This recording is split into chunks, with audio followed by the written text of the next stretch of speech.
Good afternoon, everyone. Welcome to the Institute of World Politics, IWP. IWP is a graduate school of national security and international affairs, offering 5 master's degrees and 17 certificates of study for graduate study. I am an alumnus, a very proud alumnus of IWP. 2009, I graduated with an MA in Statecraft and National Security Affairs. IWP alumni and faculty traverse all the sectors and segments of the U.S. Environment, intelligence community, defense, diplomatic, business, NGOs, and all. We have a fair representation across the country and beyond. Since my graduation, I've had the privilege and honor of coming back over and over again to deliver some lectures and facilitate sessions specifically focusing on Africa.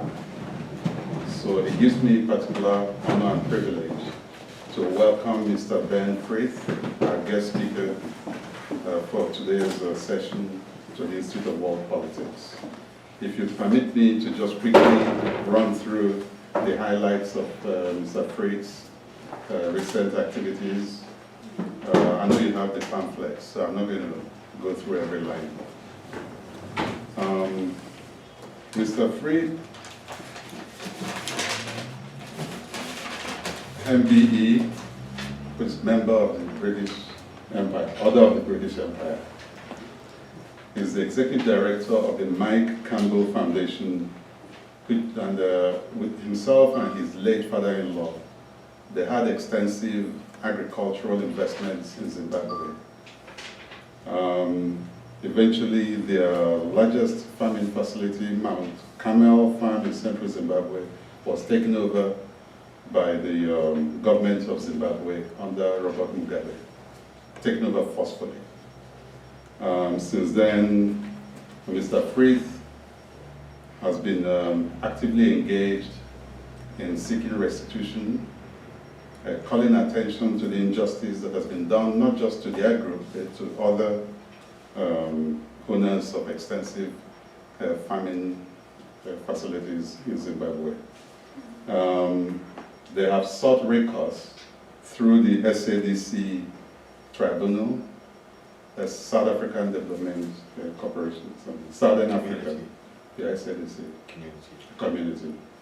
Then Mike, that's his father-in-law, and Ben himself, instituted a lawsuit against the government of Zimbabwe, and then also channeled and focused their advocacy in an award-winning 2009 documentary film, which will see highlights of Mugabe and the white Africa. They've also aggregated the position of the people who were treated unfairly in Southern Africa, and especially Zimbabwe globally. He's a committed Christian himself, and the foundation that he represents spends substantial funds and time helping destitute farmers. Mr. Freeth is, let me leave your training and all that. People have the pamphlet, so can just quickly run through. What I would like to do, please, is to request that Mr. Freeth please comes on board. So on behalf of IWP, we're very pleased to have you here, and thank you for your time. He will put us through the highlights of the documentary, then the session can start formally. Thank you. Welcome, sir. Well, thank you very much. It's so good to be here in Washington, D.C., and thank you so much for inviting me to speak today, to tell you a personal story, to tell you a story about a family who has done what we can to put a stop to the tyranny in our country. want to take you back, first of all, to a time when a friend and myself decided to walk through an area in southern Ethiopia. And it was when I first began to understand what the rule of law was, what property rights were, and what tyranny is. I began to understand them, not because I was in a place where the rule of law and property rights did not exist, or did exist. I was in a place where they did not exist. And it's only when you are in a place where they do not exist that you start to understand the very foundations on which society is built. So we bought some mules and some donkeys, and we walked 1,300 miles down through the Omotic region of Ethiopia, with Somalia on our left and Sudan on our right, two places where hundreds of thousands of people had been killed. And in that place, in southern Ethiopia at that time, there were no roads, no cars had ever been to many of the places that we walked. There was no electricity, no buildings of any kind apart from very makeshift ones. No shops of any kind, no money, no currency, no doctors, no schools, no written language, no administration, no laws, no police force. And the people had not even clothes in many cases. When they did, it was merely animal skins. And so we walked through this area starting to understand what tyranny really was. Because the only thing that they knew was the rule of the gun, the rule of the spear. Every single man had an AK-47 or other similar weapon, and all of them had horseshoes tattooed on their upper arms, each horseshoe for a man that they had killed. And so it was a very tough trek for us, 3 months walking through an area of total lawlessness, an area where tyranny ruled. And we started to understand the importance of these things that we do not really understand very often in Western society: the rule of law and property rights. The year after we got back from that area, back in Zimbabwe now, I got a job with the Commercial Farmers Union. We built our house on my father-in-law's farm, and we started to settle down to an ordinary life, believing that at that time Zimbabwe was the breadbasket of Africa. It was a country with one of the fastest growing economies in the world, and that it was a country that had a future. Within a year of settling down, half the productive farms, 1,472 farms, were listed for compulsory acquisition in our country. And we ended up with a situation in 2000 where an opposition had been formed and where suddenly farm invasions were starting to take place. I cannot describe to you what it is like to live in a situation where there is no law, where people can come around your home and beat the drums and beat people up and do terrible things to people and never face justice.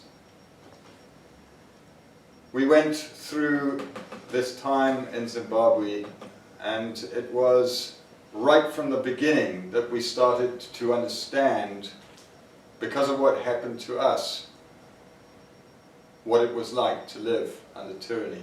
I can remember within about 2 weeks of the farm invasions beginning, I went out to a farm with my wife and our 3-month-old first son, our first baby, Joshua. And we got to the farm where we were going, and on the road into the farm there was a roadblock made up of about 50 people, all high on dacha, high on cannabis. They'd been drinking heavily. And we got to the roadblock, and I have always believed that by smiling at people and by not being a threat to people, you can get through most things. And certainly when we went through the areas of Ethiopia where people all had guns and had all killed people in the past, because we were not a threat, this friend and I, we managed to get through areas where some of the tribes had reputations for cannibalism. And it was just by acting normally, smiling at people, showing that you were as human as they were, that you can normally talk your way out of situations that can otherwise be very threatening. Anyway, in this instance, we got to the roadblock, and many of these guys were not in their right minds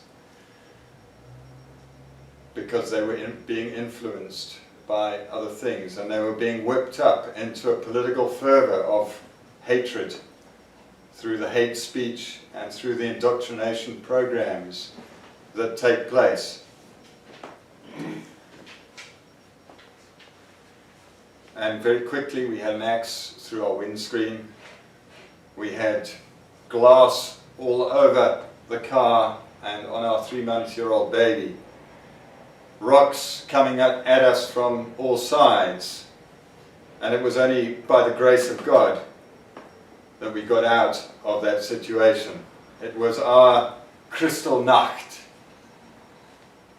that occasion when the Jews had all their shop windows broken and there was glass all over the streets of Germany. Within a very short period of that, another friend of ours, Dave Stevens, had to take refuge at his local police station. And he was under attack at his home. The thugs followed him into the police station. They abducted him in front of the police and they took him away and they beat him to a pulp. And then they shot him through the head. Shortly after that, Martin Olds, on his farm down in Matabeleland in the south of the country, was on his own at his farm homestead. And a large group of people, all armed with guns, came to his farm gate. Martin went out of his house to ask them what they wanted and was promptly shot in the leg. He retreated back into his house and called neighbors, called the police, called anyone that he felt might be able to help, while at the same time getting his guns out. He was a hunter, he was a former soldier, and he decided that he had to somehow try to defend himself if he wasn't going to get killed. He held out for several hours, waiting for the police to appear. But instead of appearing to help him, the police put a roadblock to stop any of the neighbors getting to him. They then, when it was apparent that Martin was holding out in his house, got 4 CIO guys from the secret police who took up positions around his house. They got his house set on fire. Martin retreated into the bathroom, ran a bath to get away from the heat, and was shot through the bathroom window. And his body was mutilated. And we realized at that time that we were on our own. There was no one that was going to come and help us when we were under attack. Rather than coming to help, the police that were there to encourage the thuggery and to ensure that the rule of law, rather than being upheld, was broken down.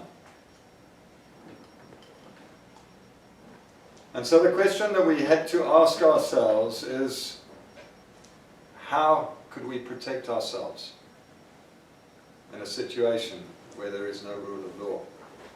How do we as individuals, defenseless citizens, defend ourselves from the terrors of tyranny? See, Zimbabwe was one of the few countries where we had a very strong system of property rights, a very long tradition of the rule of law being upheld. We had nearly half of our land that was under private property ownership, where individuals had title deeds.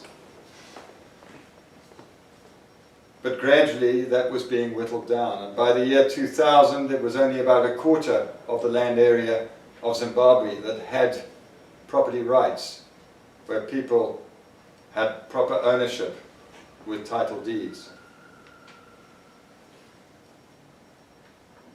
The state started to collapse as the rule of law started to be pushed down and drowned. And many of you will have read of the hyperinflation that we were under. And by October 2008, it was running at 5.8 trillion% year-on-year inflation.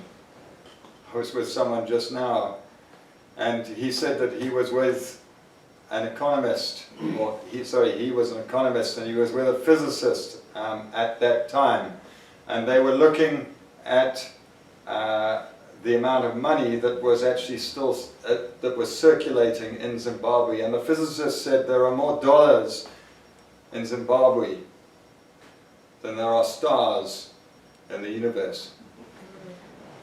We had $100 trillion notes by the end, and that was after 23 zeros had actually been knocked off our currency. So you can imagine trying to do business in that kind of environment, where prices are doubling every few hours. It was absolute chaos. From being the breadbasket of Africa, suddenly we had the aid agencies descend upon us, and the food aid being given out to the hungry people. And we were trying to say, we don't need food aid in Zimbabwe. All we need is the protection of the law and property rights. And we, as the people of Zimbabwe, will do the rest.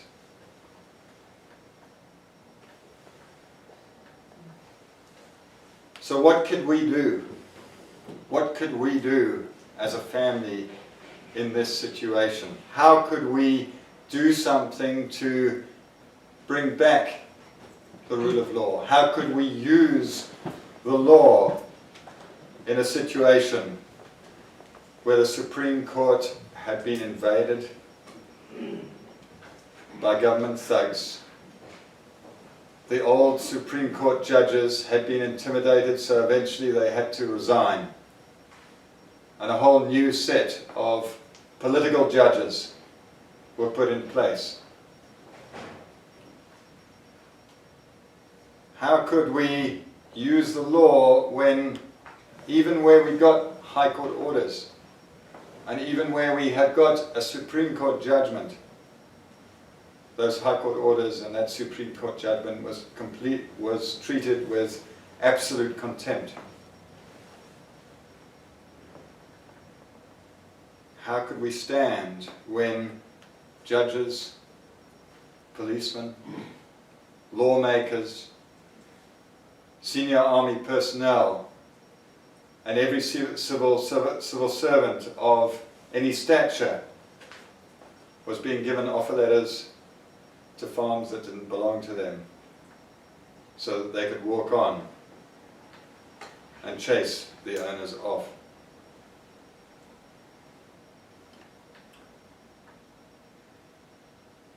We were under a system where we had the rule by law. The rule of law had been usurped.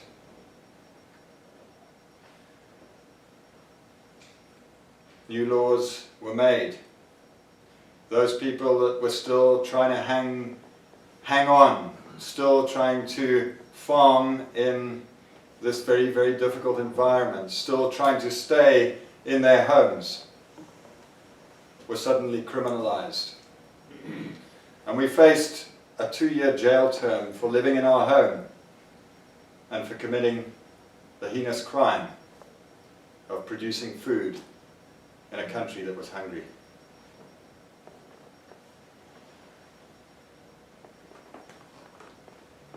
We decided that somehow, whatever happened, we still needed to use the law, whatever shreds of it were left, to bring back the law. Everyone said that we were mad. Everyone said that we were stupid.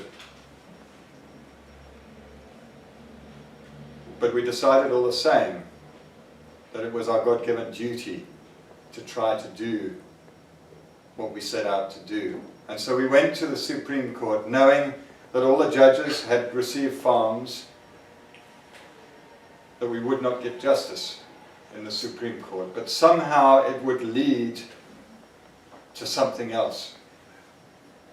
And the amazing thing was that within a week of our hearing in the Supreme Court of Zimbabwe, the SADC Tribunal, the Southern African Development Community Tribunal that had been envisaged in 1992 when the SADC Treaty had been signed, as a court of last resort where justice system failed in member states, the 15 member states in Southern Africa. Individuals, the 280 million individuals within Southern Africa, could go to this court as a court of last resort. And I can only believe that it was God's timing that suddenly that court was open a week after our case in the Supreme Court of Zimbabwe. My father-in-law, despite the case being before the Supreme Court, was arrested. And he was put on a criminal trial. And all of us on the farm, including our farm workers, faced the same criminal trial and the possibility of 2 years in a very terrible jail if we stayed on. But what that did was it actually opened the door for us to go to the SADC Tribunal, even though the Supreme Court had not yet ruled on our case. And so we went in November 2007 to the SADC Tribunal, based in Windhoek, in Namibia. And the SADC Tribunal judges said that we were allowed, under the SADC Treaty, to stay on our farm and continue farming and not be criminalized for it until such time as the main case was heard. And so we went back to the farm happy that finally there might be a possibility of justice taking place.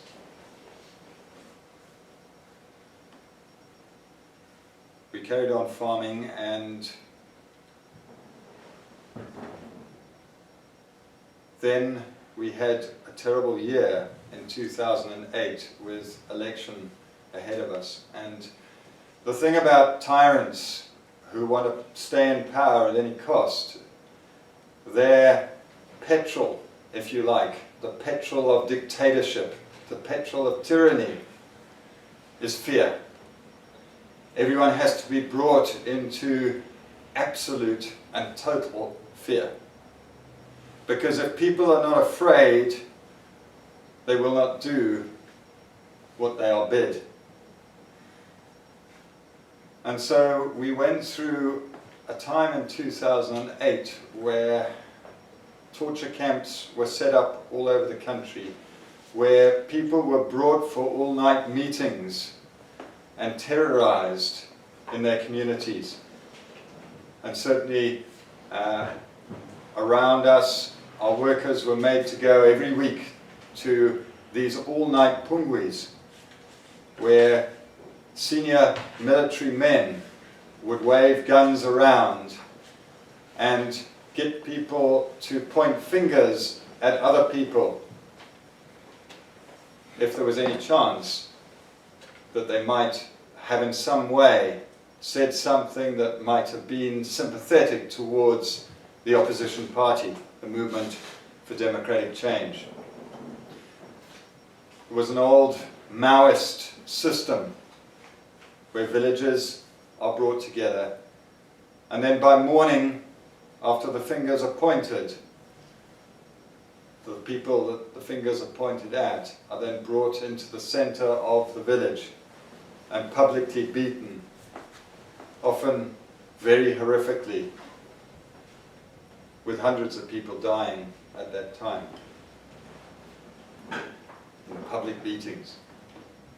And when you see members of your community publicly beaten in this way in front of you, it has a very sobering effect on the individuals that see it. And there is no way that any of them will dare support anything that isn't of the ruling party. So we went to the SADC Tribunal, we got the ruling, and then finally 2 weeks before the main hearing, we were taken off. We were abducted from our home. My father-in-law, my mother-in-law, and myself. And we were very savagely beaten at one of the torture camps. I can't describe to you exactly what it was like, but I can maybe give you a little picture of how it was. There were fires lit all over the place, and the place was teeming with young people. It was very dark. There was no moon that night, I remember, and it was very cold. It was the middle of our winter, and there was frost on the ground, and we were stripped down to almost nothing. My jersey had been torn off, and my shirt had been ripped open with all the buttons taken off. My shoes had been taken from me. We were beaten with rifle butts, first of all, over the head. And I received a badly fractured skull fairly early on in the beating. And then gradually, as the beating went on, broken ribs and severe bruising all over the body. And then the torture method that is used most of the time is the beating of the soles of the feet, which is incredibly painful. And they beat the soles of our feet. My father-in-law by this stage had 7 broken bones, and he had had about 60 blows to his head. And he unfortunately never fully recovered from that beating and died later. My mother-in-law had a badly broken arm and bruising, and had a stick thrust into her mouth, taken from the fire, a burning stick. And they made my mother-in-law sign a bit of paper at that time to say that we would withdraw from the SADC Tribunal, that we would not carry on with our case, that we would give up and allow tyranny to carry on.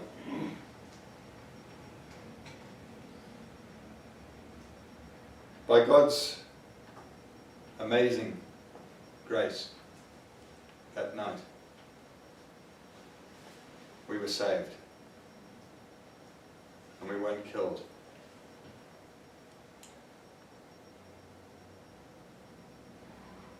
I can remember at one stage during that night, I had quite a problem with this thing that Jesus said, love your enemies. How do you love people that are doing this kind of thing to you?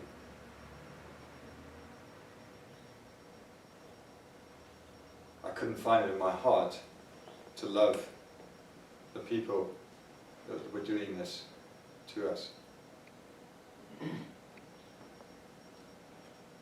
But as I was lying there on the ground that night, tied up, bleeding, beaten, sore, lying in the dust, something very amazing happened. And that verse where Jesus had said, love your enemies, in the Sermon on the Mount, the most famous sermon that was ever preached, love your enemies, pray for those who persecute you, bless them.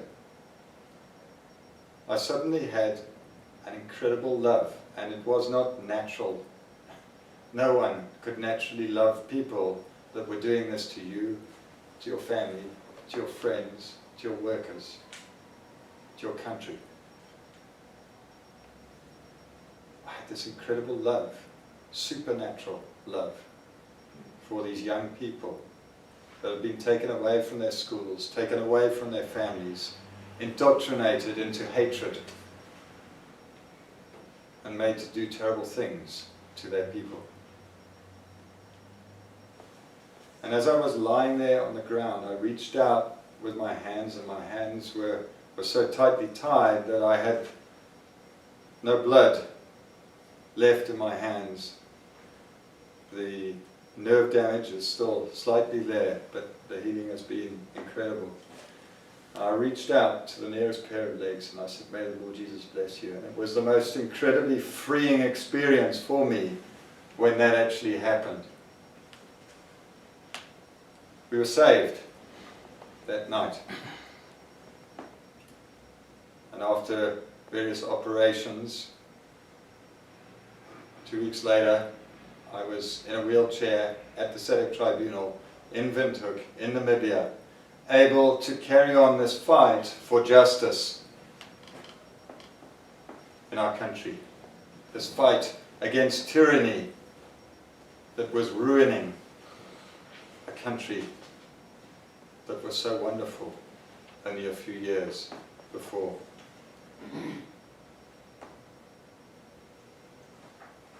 Well, in November of that year, we went back and we got this amazing judgment.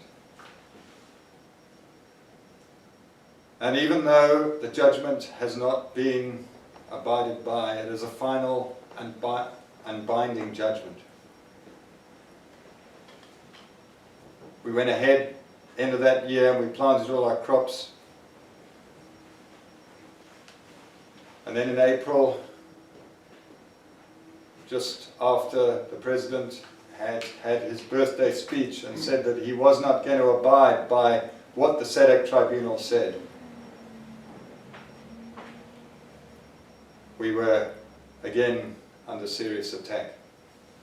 Our crops were all stolen, our tractors were all stolen, our workers were very severely beaten, many of them were put into jail. And we ended up with a situation finally in August of that year where, first of all, our house with several of our workers' houses, and the factory where 100 women did hand embroidery was burnt down.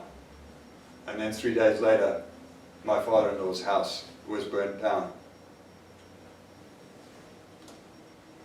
I had a friend at the time who had been through similar circumstances, and he said, "You don't know it yet, Freeth," he said, "but you're a free man." And that was a hard thing to say to a guy that had just lost his home, lost his livelihood, and walked out not even with a toothbrush. But he was absolutely right.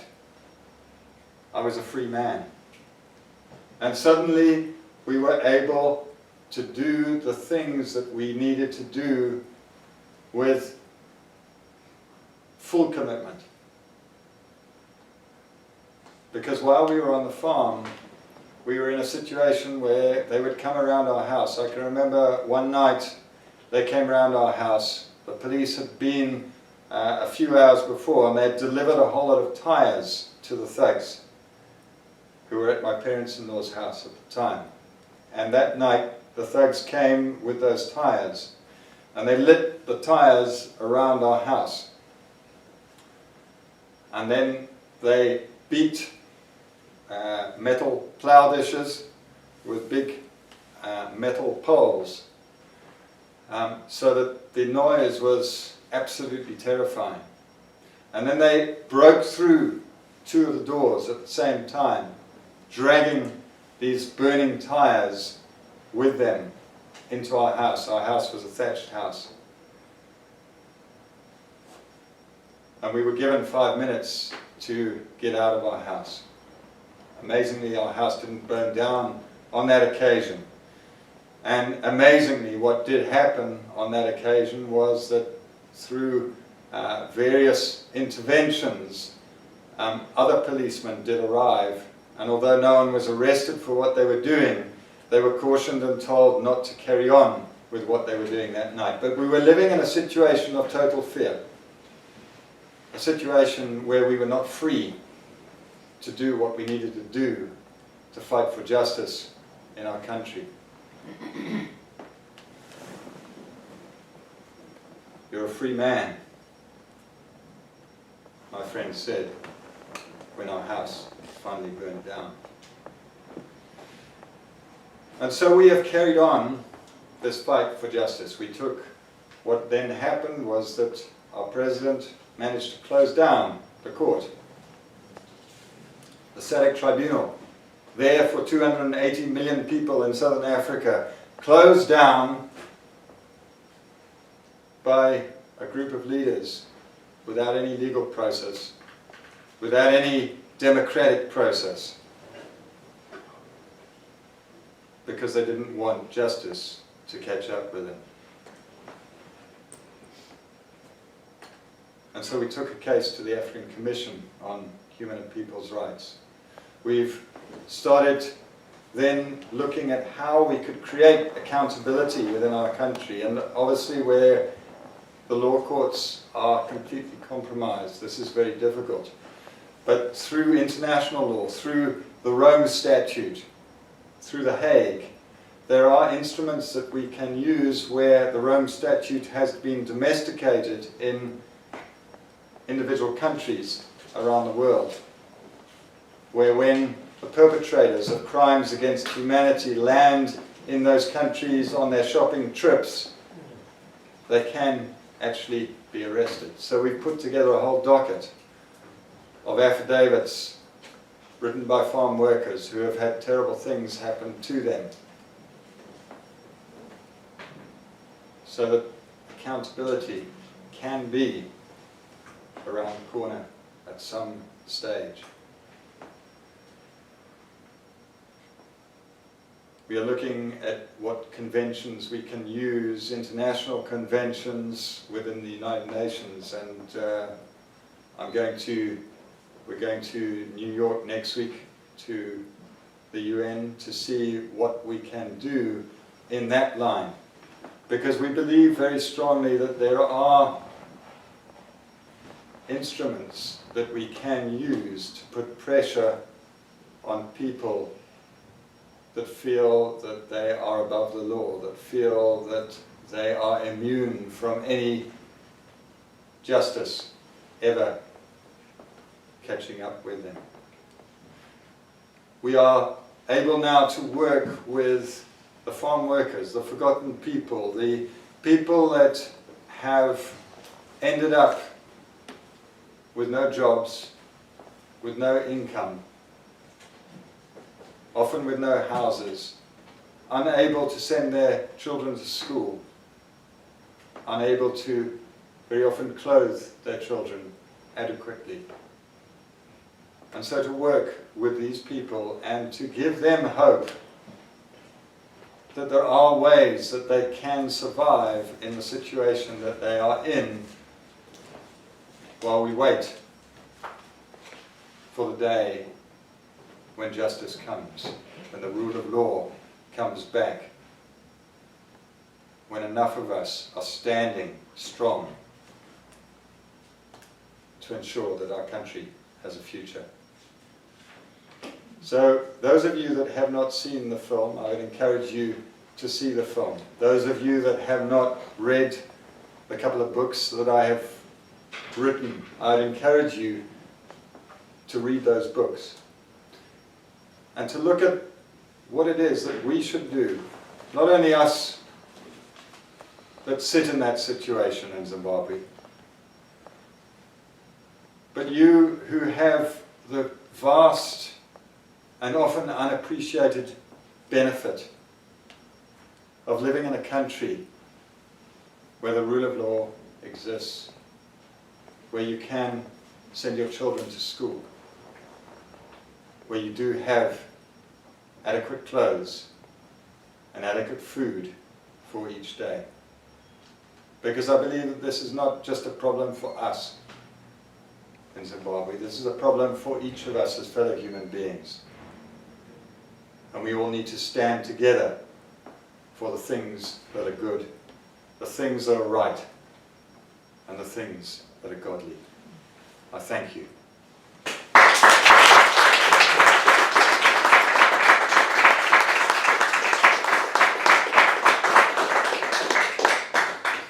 Would you take a few questions? I will take questions with absolute pleasure. Thank you so much, Mr. Freeth. My name is Sebastian Gorka. I'm one of the professors here. First, I have to say, God bless you and your family and protect you and continue to give you strength.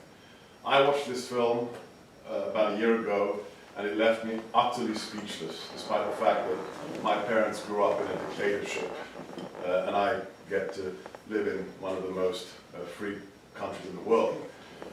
My question to you is, and I bought the book, so the answer's probably in here, but could you give us your take on what is the ideal case scenario, even if your judgment can actually be implemented and there is at least rule of law for you, the moment you speak of when you realized that those were human beings around you that had actually participated in your persecution and your family's persecution, what is the long-term solution for this part of the world?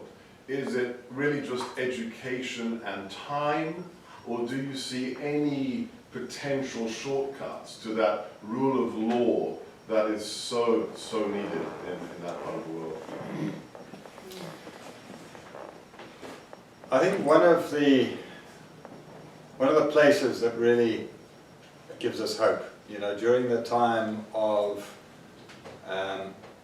super hyperinflation, our shops completely emptied of any goods because price controls were put in place, and obviously if people were having to sell goods at the government price, they would be losing large amounts of money, and so there was no point in having goods on the shelves any longer. And so what happened was that there was just a black market, where prices were superinflated, or there was the possibility of going to neighboring countries and buying, doing your grocery shop for us it was about an 8-hour drive and then another 8-hour drive back. So we used to go down once a month to Botswana and do our monthly grocery shop and then stay the night normally and then head back again. And going to Botswana was always a great education.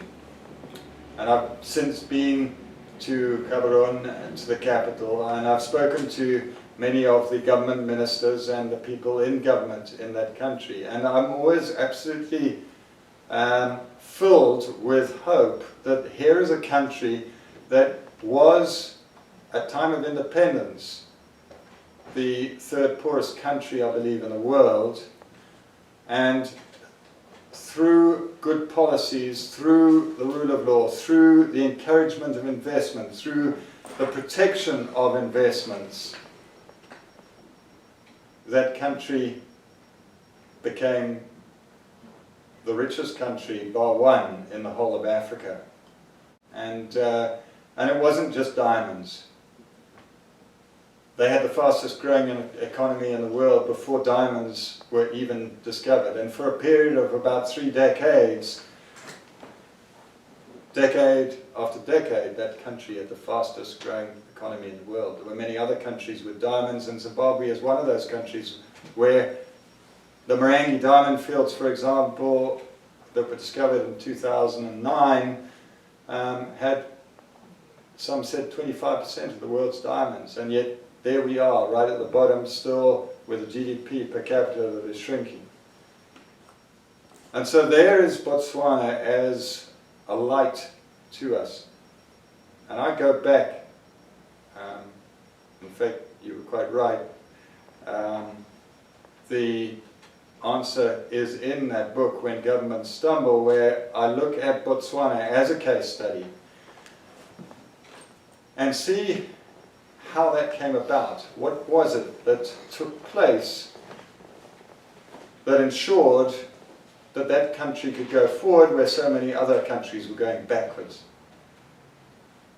And I take it back to the early days of the continent, where Khama III in 1875, when he took power, had already become a Christian, and he banned alcohol in this country.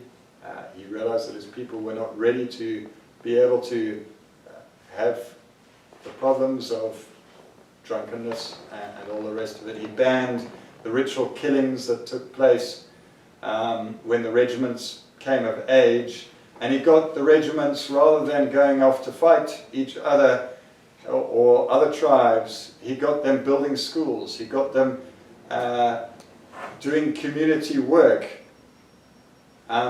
And he set the foundation, I believe, for the future of his country way back then. It's all about leadership. His great-grandson, great-great-grandson is now in power, elected democratically by his people.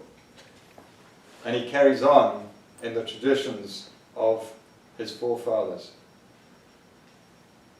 If we can get the right leaders in place, leaders who are there for their country rather than for themselves, leaders who are there to look after people and protect them rather than there just to look after themselves and protect themselves, then we will be moving towards a situation where Africa will realize its place in the world.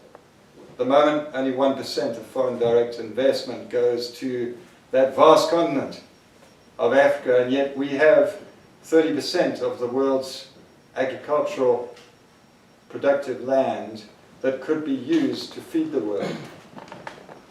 We've got a similar percentage of the world's minerals in our continent, and yet there we are in poverty. But there is Botswana, right next door to us, as a middle-income country, continuing to grow, continuing to defy the trend of so many countries around it. So that is what we work towards, that is what we pray for, that is what we need. Leadership that is there to serve others rather than serve itself. Thank you, Mr. Freeth. And what has happened to your family is deplorable and should be condemned in unequivocal terms. But I like the way you wrapped up your very illuminating session, where you mentioned and indeed affirmed that any subset of humanity that is under tyranny afflicts all. When the Jews of Eastern Europe were oppressed, some people were aloof. When blacks in South Africa were under apartheid, some people were aloof. Now, predominantly whites in Zimbabwe are oppressed. Some people are aloof. Nobody knows who will be the next victim. So it's a call to all of us as human beings and as constituents of this planet to uproot evil and tyranny wherever we see it. I have part comment, part question, and if you don't want to answer for a lot of sensitivity, that's okay. Do you live in Zimbabwe? Yes, I do. I'm sure you take necessary precautions. You know Stride Masiwa? I don't actually know him, but we have had dealings Yes, you together. have similar. Stride Masiwa is a black Zimbabwean. I know him very well. He lives in South Africa. Wherever he is, even on his street, he has a minimum 8 armed men follow him because he's afraid of Mugabe. He is black, but Mugabe will kill him and eat him if he could. My comment is, I was reading just in preparation for today's session, and Mugabe's wife in yesterday's newspapers back home in Zimbabwe, men indicated that she might be replacing her 90-year-old husband as president.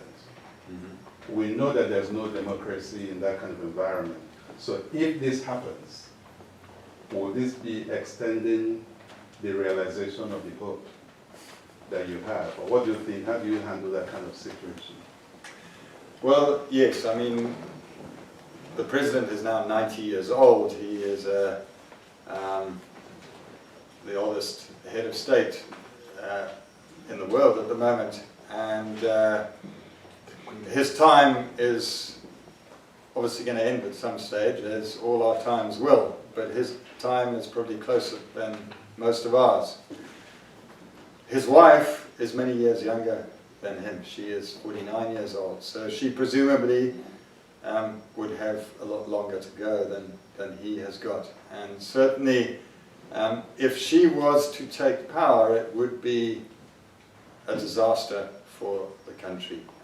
She is a very avaricious woman, has taken many farms, and has said many terrible things, particularly in the last few weeks, even of the Vice President, Joyce Mujuru, who was appointed by President Mugabe and has been part of the party right the way through her life.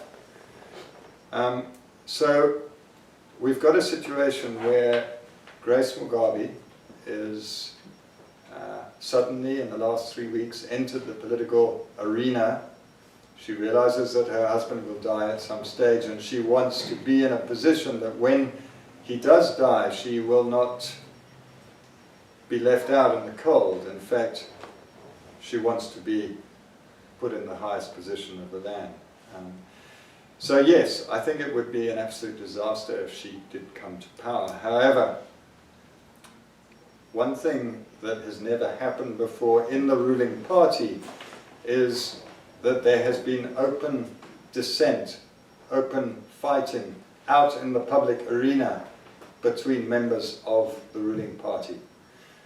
And so when Grace Mugabe in her rallies talks about Vice President Mujuru being eaten by vultures and her flesh being so putrid that the flies won't even settle on it, she is creating a great deal of division within her own party. And in some ways, perhaps, this could be a chance for the opposition, if it can get itself together, to step into the gap when the ruling party is actually consuming itself and destroying itself. We don't know what the future actually holds.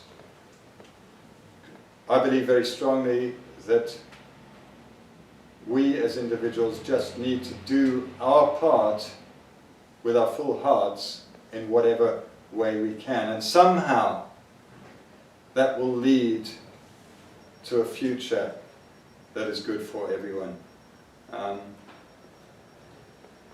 We don't know how that is going to happen. Yes.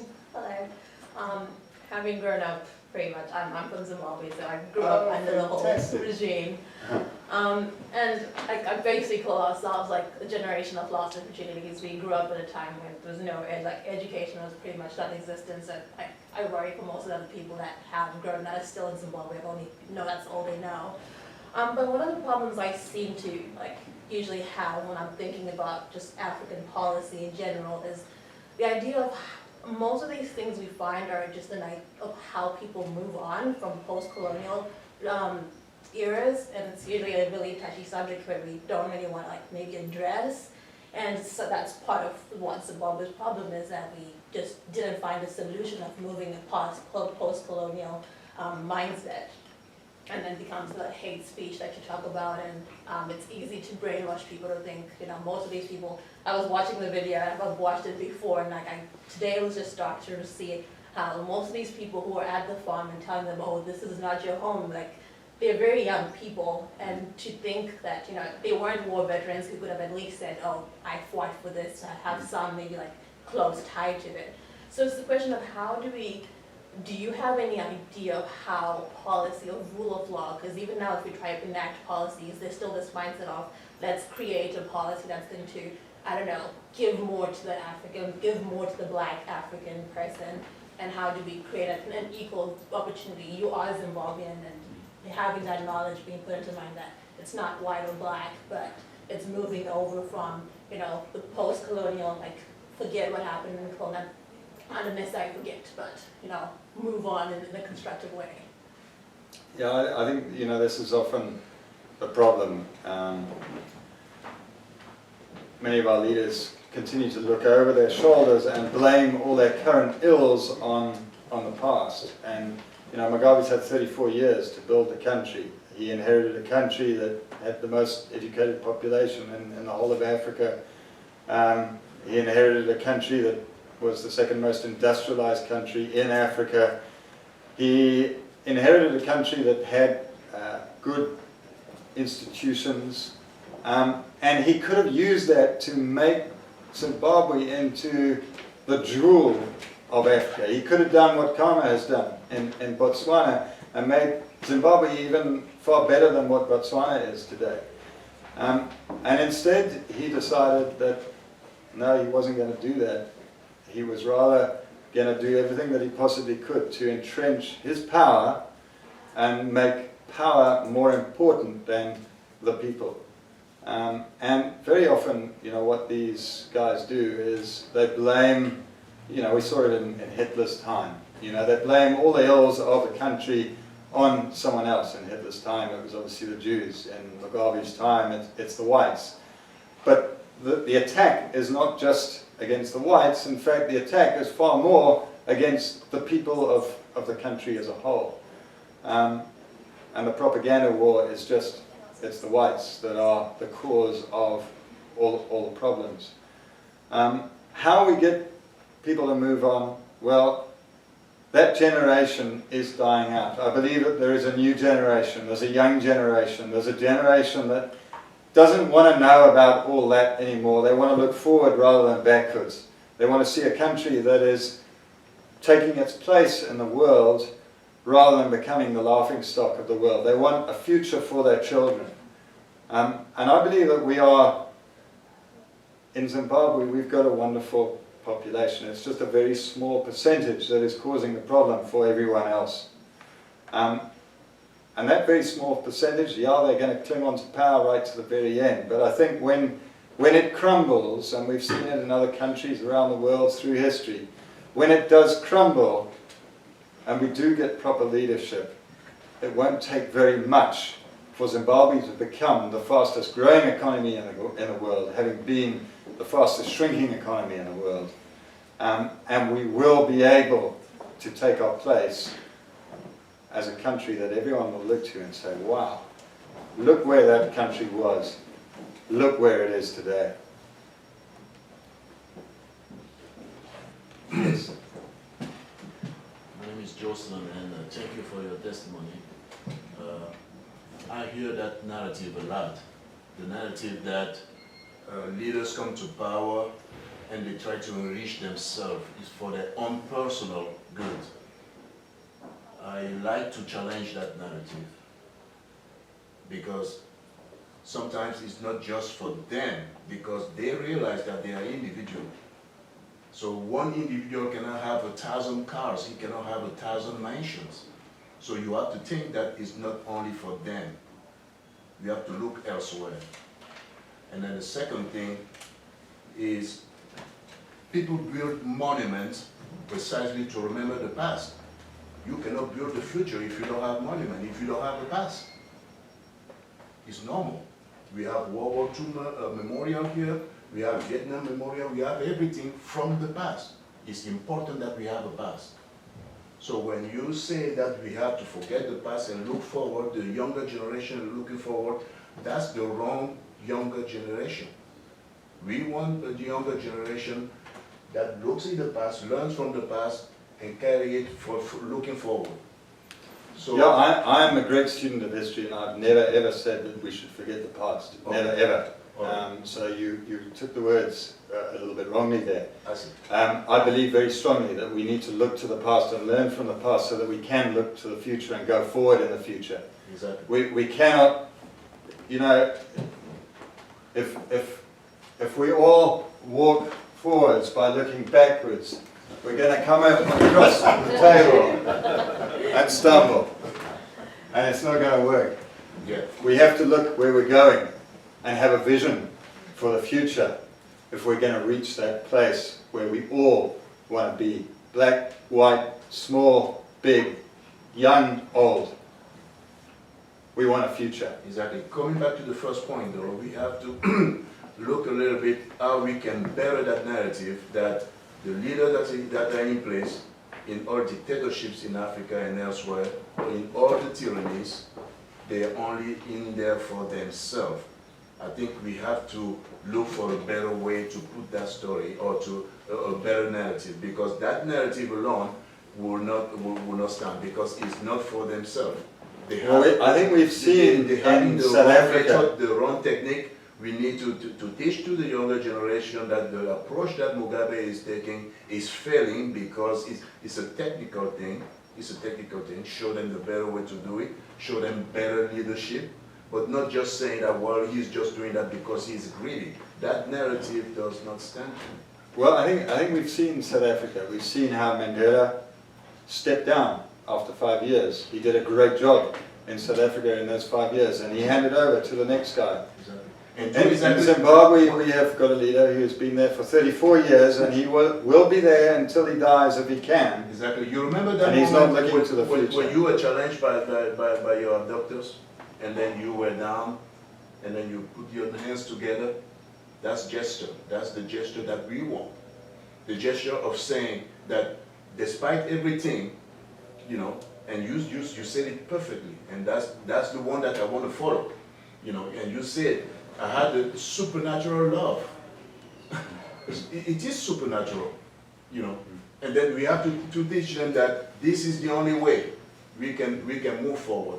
And I've not seen a lot of that in Southern Africa. I've seen a lot of people go around and then ask for apologies, because those youth that are coming today and doing all these things, nobody has apologized to them. Nobody.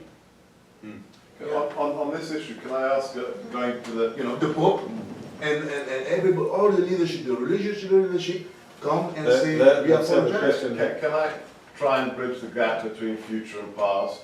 I spent 15 years in a post-communist dictatorship, and my father was given a life sentence in one of those prisons. And what I saw in that region, yes, it's Europe, it's a different place, is that those countries that became successful all of them are linked by one thing. At one point, after the dictatorship fell, they started to unveil the truth of the dictatorship. So in South Africa, you actually had a formal truth commission. In other places, you opened the archives. You said that the people who committed the most atrocious crimes would have to be prosecuted. There is no statute of limitations on torturing your fellow citizen because you politically disagree with them. So do you think that could be perhaps a secret ingredient, that you're not going to wipe away the past, but you have to be truthful about it, and once, whether it's trials or whether it's just the South African model, where the victimizer has to sit down with the victim and say, yeah, I'm the guy that pulled your fingernails out, and that's a fact. That's the requirement for a society to move forward. Do you think that's something that you need in Zimbabwe? Yeah, absolutely. I think, you know, truth is the biggest thing that lacks in systems of tyranny. And in fact, I think it's the last, well, it is the last chapter, chapter 9 in the book, When Governments Stumble. It's all about truth and the importance of truth in situations. And yeah, you're absolutely 100% right. We look at Rwanda, you know, Right. genocide after genocide took place in Rwanda until finally the genocide of all genocides took place in '94. And then they had a justice commission come into the country. They had truth being brought out. And Rwanda is a place that is going forward at an amazing pace right now.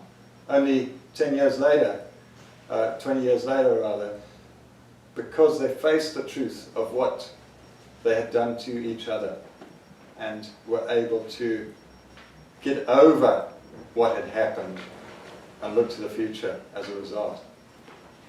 Now that's a fantastic comment. Thank you. Go ahead, sir. No, you go ahead. I just wanted the clarification from you said. You talked about Masiwa walking around with bodyguards yeah, where in Zimbabwe or in South Africa? in South Africa, all over the world. So what does that have to do with Mugabe, who's in? Oh, what it does is it just evidences Mugabe's long reach. Wherever he is in the world, he makes special arrangements for armed protection. Okay, I work for the Zimbabwe embassy, Okay. and I would definitely say that's not true. About strike? That's right.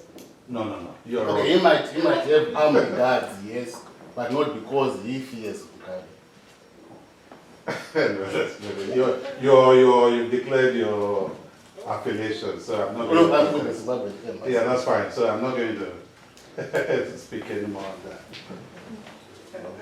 I'm Tom Atwood with No, go ahead, sir. the Institute. And I'm curious if you would elaborate on the opposition you used domestically, and also a little bit about your international strategy. You said you're going to the UN, and you're talking about the rule of law and property rights, and yet the UN is, has a lot of people, maybe not as bad as Mugabe, but in that kind of dictator camp. So I'm curious what your strategy is with the UN, and lastly, have you got any international friends, any advocacy organizations that you're connected with that can help, or do you have some ideas about that? You know, as far as the United Nations is concerned, yeah, we obviously have problems with the United Nations. The United Nations is not a democratic institution. It's not an institution that has ever really done a whole lot. But I think when you look at Eastern Europe and you look at how they used international conventions in Eastern Europe to try to bring out the truth, essentially, at the end of the day, it did have a big effect on the dictatorships in Eastern Europe. And I think in the quest for truth, in the quest for justice, even though just as when we went to the Supreme Court we didn't have great hope that it would lead to very much, we have to bring the facts out. And I think when the facts are exposed in a clear, straight, truthful way, it's very difficult at the end of the day to rule against them without losing all credibility. And you know, maybe the UN doesn't have a lot of credibility in many ways. I believe that there are right-thinking people there who will be able to at least ensure that the facts are looked at, that the situation where things are allowed to happen without any accountability whatsoever are brought out into the open.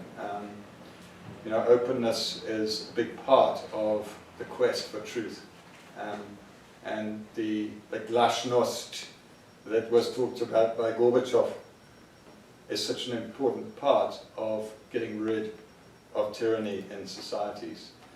As far as Domestic. The opposition. the opposition is concerned, yeah, there is a lot of disarray at the moment in the opposition, but there are some very good people around, and you know, there will be a time, I believe, when there is a leader that comes up amongst the opposition that will meld the different factions together, as have happened in many countries in the past. You know, obviously egos are a problem, and there's always going to be disagreements in times of intense difficulties. But I believe that good sense will prevail in the end, and we just need to do whatever we can to bring right-thinking people together and get them talking the same language in unity. But it often takes getting out of the country and getting people together in different places. But I believe that it will happen. You know, we're here in Washington talking to all sorts of different people, and I'm very encouraged with the right-thinking people that we have met in this town. You know, America stands out to many of us as a country that was also under colonialism, was also a country that had oppression take place against its people back in the early days, and yet they were able to come out of it and become the wealthiest country on the entire globe. A country that was today, or that is today, able to boast the fact that it produces half the world's exported tradable food on the shelves around the world. And we've got a lot to learn from this country. And you've got a lot to learn and continue to retain from the founders of your past who set things up on the right foundations. Did you say the right people or the people on the right? You say right. We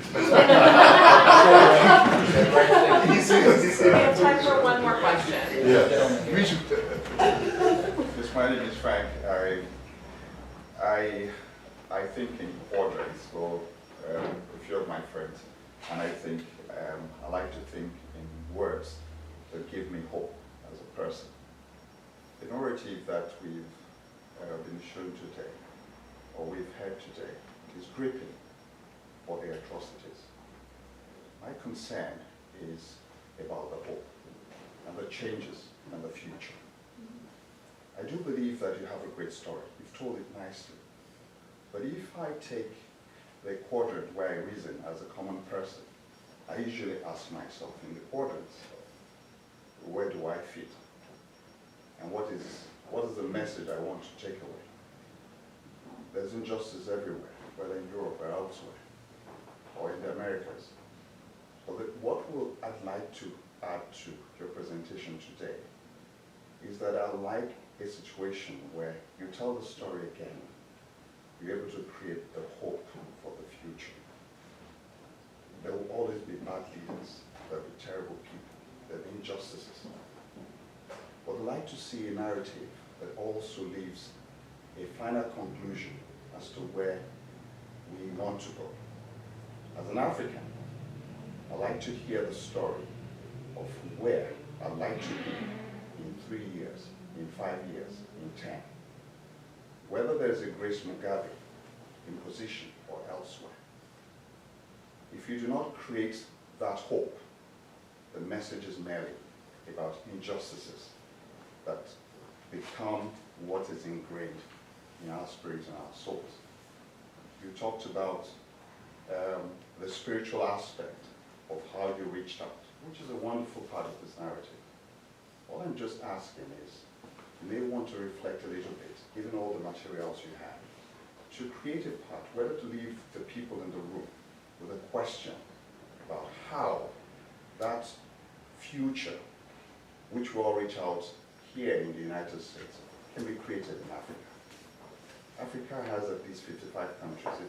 It's not one nation. And there are different narratives in the web or the tapestry that is created through its entire creation.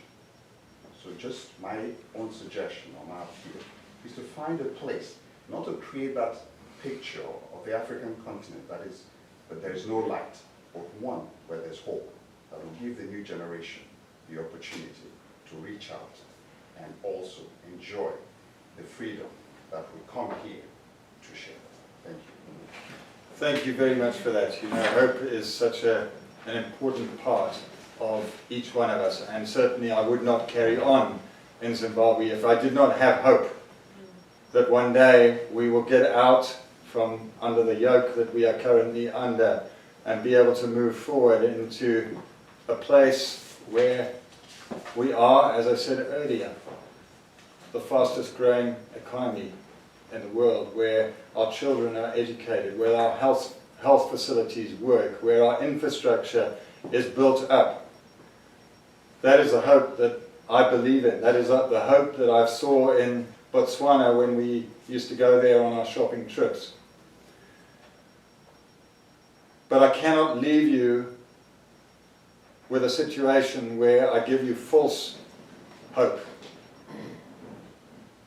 Because then we go through life and we think, well, in 3 years' time we'll be there.